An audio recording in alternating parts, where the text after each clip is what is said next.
Magandang umaga mga kabay. So ito po yung pangalawa ko na repair mga kabay, 39124 liter B. Ayan yung model niya mga kabay, ganun pa rin, D28720. Ayan po. Ayan. So ayan, nakasaksak po yan mga kabay. Ayan. So ayan, titesting natin. So wala po siyang power mga kabay. Ito kompleto naman to, may brass cap, ayan, kabilaan. So check natin mga kabay kung bakit ay gumana. So tara, samahan nyo ako. So ayan mga kabay, nakalas ko na po yung tornilyo. So babaklasin na natin mga kabay.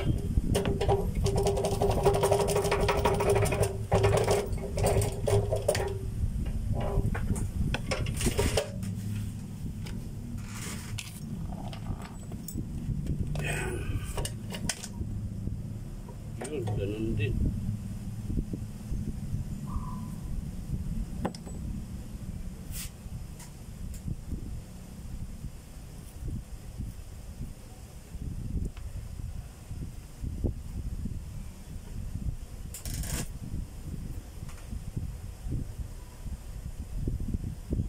Eto mga kabay, pumutok po yung field coil niya. Ayan po. Papakita ko po sa inyo.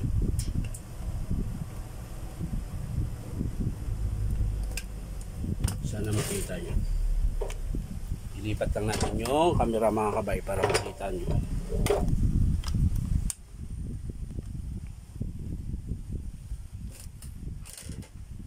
So yan mga kabay. Ayan, kita nyo po ba yung nangitim? Ayan. So yan po yung pumutok mga kabay. Ayan. Kaya po siya nagkaroon ng, ayan, tingnan nyo po yung armature mga kabay. Ayan, tingnan nyo po. So ayan mga kabay, pati po yung armature nya po damay. Ayan po.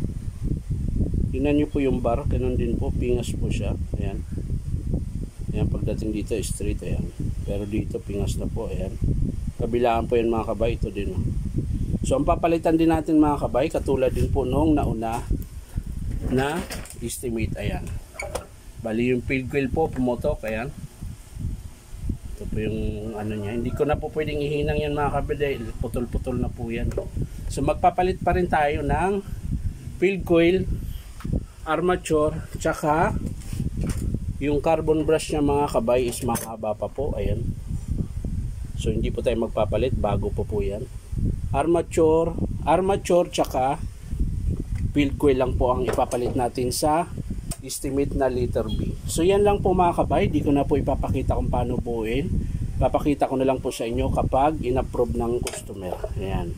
So basta yun lang po ang papalitan natin, dalawa lang po. Ayan. Yung gear niya okay pa naman. Ayan, maganda pa po yung tunog. Ayan, hindi pa po maingay. So armature lang talaga tsaka field coil. So yan lang po mga kabay, maraming salamat sa panonood at pa-like and share na rin po. Maraming salamat. Bye bye.